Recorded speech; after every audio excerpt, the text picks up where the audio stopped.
Hi, my name is Cindy Rang with the Fabric Patch in Ephrata, Washington, and I am going to talk to you today about how to miter borders.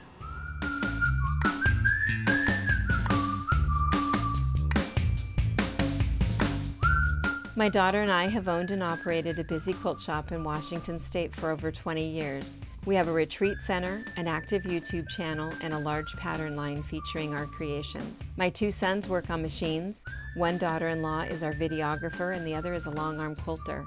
We are a family that love each other, we laugh together, and every once in a while we get some work done. We have a crew that are saints for their efforts at keeping us on track. Thanks for joining us on our wild ride.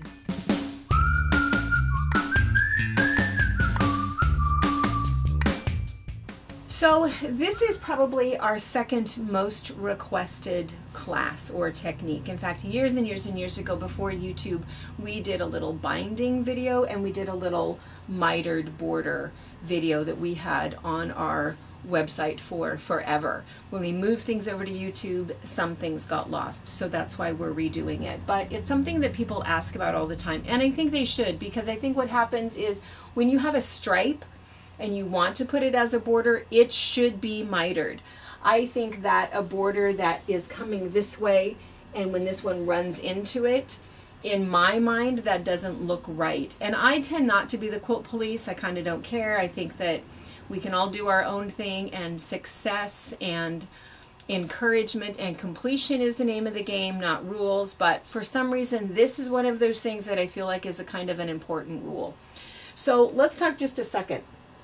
Let's talk first about border fabric. So border fabric comes a variety of ways. There is something that's just a stripe. You can use a stripe as a border fabric if you like, but that's a little bit different. Border fabric specifically sort of looks like this. Typically it is running yardage, which means it runs along with the selvage. The reason it does that is so that if you have a quilt that is 72 or 84 or 90 inches, you'll be able to get the right length of your border. Excuse me. And so the other thing that is typical is for you to have 4 stripes. So if you look at that, look at this. This is what this is 4 stripes. And so usually they're 10-inch stripes.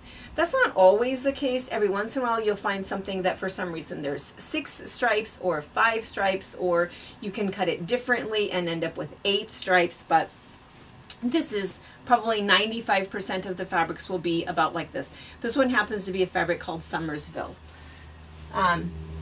The other option is you might have something, and again, a good stripe is a running yardage stripe, where it's a little bit more versatile. So instead of having a 10-inch stripe, you could cut this a little bit different, and you could end up with something that's only a 4-inch stripe or a 6-inch stripe. My only thought is that if you're going to do this and miter it, you just have to make sure that it's consistent. So if you're doing something where you're cutting from this stripe to this stripe and that's running in the center, just make sure that each time that you cut it that way. So you might end up with a little bit of waste, but it is important for it to match. All right. Sorry. So we're going to go up to the board and I'm going to show you how to do it, but I just want to tell you that this pattern is actually called Scallopini, and it's really more of a technique pattern. This is just a large print that we kind of liked, and then it was really all about the border. This fabric is no longer available, but the pattern talks about how to add scallops. So let's go ahead and look. I think that it's a little bit easier if we do this on a smaller scale, because then you're able to see what we're doing. Okay, so this is our border fabric. Again, you can see that this is running by the selvage. This particular border print was one that had 6 different stripes. So again, if you were to look at this, it looked like this. And there were 6 of them. Oops. And typically for a project with your quilt, you're only going to need 4. So all you want to do is you just want to make sure when you're cutting it, you just want to make sure that the amount that you have here and here is consistent as you're cutting your stripes. So if you have to mark your ruler, and you know that for me, I use that wet erase marker. Let me grab one.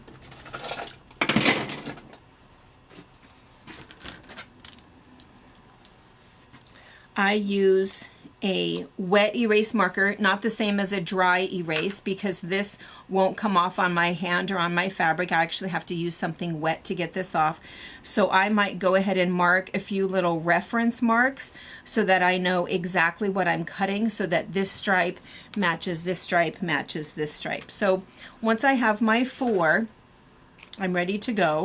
And in terms of length, what you want is, if this stripe is a 10-inch, or in this case it is a 5.5-inch stripe, you have to make sure that you have that much left over the edge. What I mean by that is, let's say, and again it's just easier to see on a smaller scale, let's say that this is our quilt right here, and we're going to put these borders around it. And so I have my little quilt in here, and let's say that this is, this is what, probably 7 inches. And then this is, what was this? Oh no, let's measure it. This is 5.5 inches. So I need 7 plus 5.5 plus 5.5. So I have to have at least that 13 inches in length. If you have more than that, you can have more, and you can see that I do, but you can't have less. The reason you can't have less is because you have to sew all the way to the corner, and you'll have a funny little jog in it if you don't have enough. So you can have more, just not less. So I have my 4 pieces here. I have this one, this one, this one, and this one. So I just want to show you that again, if you don't miter it, so here is a nicely mitered corner. And see how that just looks right? Here is one where maybe it came into the corner, we cut it off, and then we would add another one. See how that doesn't look right? So again, I don't have a lot of rules, but this is one of those that if you're using a border print, I feel like it should be mitered. So it's pretty easy to put it on.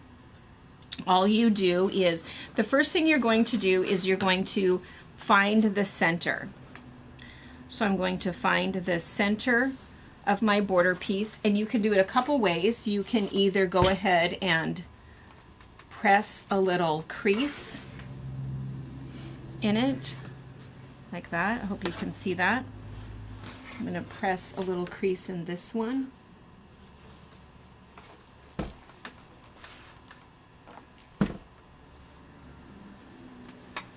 And then you're going to do the same thing with what would be your quilt top, or maybe it's your mug rug, maybe it's your placemat, whatever it is that you're doing. You need to find the center of that as well. And if you don't want to put the crease in it, the other thing that you can do is just mark it with a pin. If you were to mark it with a pin and match up your pins. Okay, so once you've done that, then you're just going to make sure that everything is the right direction, and you can see that their heads are at the top. I'm going to, and I don't know if you can see this or not, but there's my crease and there's my crease. I'm going to lay that over, right sides together, and pin that. Do the same thing on this side. Fold that over, find my center,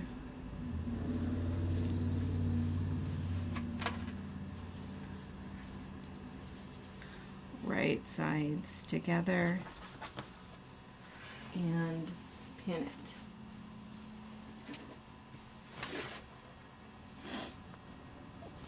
Okay, then, and I've already got 2 of these sewn on, so I'm going to show you how I did that. What you're going to do is you're going to mark your quilt top. So again, this would be the center of my quilt. So you can see that I've measured over, and this might be a little bit hard to see, but I'm going to take my ruler and I'm going to measure in 1/4 of an inch. 1/4 of an inch in and 1/4 inch over. And then I'm going to take a fabric appropriate marker, and in this case is a friction pin is what I'm going to use, and you can see I already have my little mark there. I'm just going to mark my little mark, and I do that on all 4 sides. You can barely see it on that one. You can see it on that one. This one you might not be able to see it anymore. Oh yeah, maybe. You can see it on that one. So then what I'm going to do is I'm going to go to the sewing machine with my right sides together, holding this end and taking this one, kind of keeping this out of the way. I'm going to start, let me point with my little marker here. I'm going to start right on this, on my little dot that I've made, and I'm going to back stitch and sew my 1/4 inch all the way down to this dot and back stitch, ending right on that dot. After I've done that side, you have to kind of re-fuss with it a little bit. It's a whole lot of fabric that kind of gets in the way, and you can see that's why I'm doing it with a smaller piece rather than a great big quilt. This piece I've already got on. I'm just going to fold this out of the way because I'm going to do the same thing. Start on that dot or whichever one, back stitch, sew my 1/4 inch down to this dot, stop right on that dot and back stitch. And again, it's important to not go over that dot, and you'll see why in just a minute. But that's why we mark that, is because you must stop on that dot and back stitch so that you don't have a little hole there. So those are important. This is one of the most important steps. All right, so once you've done that, in fact, I'm going to do that. In fact, I've already done that. I'm going to set this aside. I did that with this one. So what will happen is then it looks like this. So here is my little dot, and you can see I sewed, get these out of the way so you can see, I sewed right up to that dot and back stitched, right up to that dot and back stitched. Same thing over here, right up and back stitched. Okay, now that you've done that, it's time to miter it. So all you're going to do is you're going to take these, fold this up, and you're going to fold this on top of each other at a 45-degree angle. And it's pretty easy to do because your stripe should line up. And not only does your stripe line up, but this will come to a point. And when this comes to a point, I always kind of unfold it a little bit so that you can see your little dot right there. It is a little bit fussy, but it's totally worth it.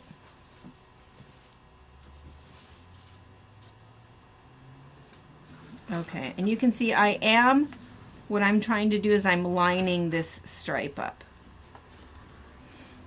Oftentimes you're dealing with fabric that is printed, and so you think it comes out exactly right, but you have to fuss with it sometimes just a little bit. So I will take the time just to make sure that my stripe lines up.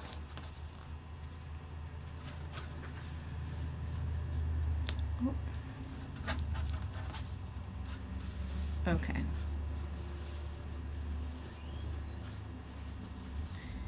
Just make sure everything is lined up. All right. So now that I'm ready to do that, what's actually going to happen is you are going to sew from this point at a 45-degree angle off. And I always draw my line first, and then I sew it, then I look at it, then I cut that off. Some people are super brave and they know, hold on, let me get this out a little bit better. And they know that they're going to sew right there, so they go ahead and line the whole thing up, cut off 1/4 of an inch past it, they sew on their line, and then they're good to go. But I'm never that brave. I feel like once I've cut it, then it's a done deal. So what I'm going to do is I'm going to line up my ruler right on that dot, because I'm going to start sewing right there. So as I line that up, what I'll actually see with my 45-degree angle, if I wanted to slide this all the way up, I would be able to see that this 45-degree angle lines up. It could either line up with the edge of my piece, or in this case I lined it up with my stitch line. And you can see that I'm a little bit farther than that. I think on the previous one we said we needed 13 inches, so you can see that I may be at about 13.5, or I'm just a little bit longer. It doesn't matter, we're going to cut that off anyway. So I'm just going to double check and see that sure enough I'm right in the point right there. I'm at my 45. I feel like that is pretty much lined up. Like I said, I think I said it's a little fussy. It is, but it's worth it, and it's really nice if you get it right the very first time. Okay, so now I'm going to take my appropriate marking utensil, starting right in that dot.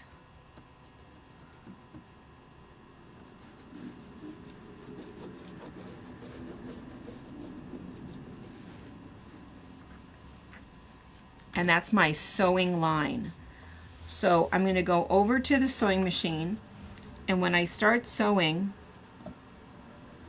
I'm going to put my needle right in at that dot and sew right along that. I have it pinned right here. I'll be right back. Okay, so I sewed right on that line, and again, you want to back stitch, but you want to, if you're starting right in that dot, you come about 3 stitches in, go back 3 stitches, and then keep going. And then you want to check to see how close you did. And you can take a little look. I might just give it a quick little press just to take a little peek. And there's a couple things you want to look for to see if we're going to call this successful or not. One thing is that if you don't back stitch enough, you might end up with a funny little stitch right there. That's what that's from, is that if I did my 3 stitches, 2 stitches back, and I missed that last one, that's what that's for. If you overshoot and you come in from the little dot, that's when you end up with a weird little pucker. So I feel like I would count that okay, but the problem is that I didn't do such a great job of lining up my stripes. So for me personally, I think what I'm going to do is I'm going to go ahead and just take this seam out, reposition it, and do it a second time. You can totally do that because nothing has been cut. If I look at these other ones, these are okay. This one, I don't have any gap right here. I don't have a pucker from coming in too far. This lines up. Everything lines up exactly the way that it's supposed to. This one too. So for these, when these are done, once you feel comfortable with that, then you can go ahead and measure over your 1/4 of an inch. Let me show you on this one. Measure over your 1/4 of an inch past the seam and go ahead and cut that excess off and press it. And then once you've done that, you just go on to your last one, and you're going to do it the exact same way. You're just going to line this up, bring this over, 45-degree angle, and again, there are 3 points. One is to make sure that that stripe kind of lines up the way that you want it to. Make sure that you're on that 45-degree angle and you use your ruler to line that up, and make sure that you start and stop right at that dot. So I actually literally put my needle down right in there, come 2 stitches out, 2 stitches back, and then sew on the line. And then once you've done that, that's your miter. All right, well, I think that's it. Pretty simple, pretty easy to do. Lots of options for mitered borders. I do think it's the best thing to do for running yardage. I hope that this helps you, and I hope it encourages you to use those fantastic border prints, because one last point, that adds 10 inches and 10 inches. So it's a great way just to take a cool piece of fabric and add 20 inches to that quilt and get some extra size with something that looks pretty fantastic while you're doing it. So thanks for watching. Thank you for watching our video. We invite you to leave a comment, hit the like button, or better yet, subscribe to our channel so you never miss an episode. You can also visit our Instagram, Twitter, Facebook, or Pinterest pages, or find all of those things and our online store at fabricpatch.net.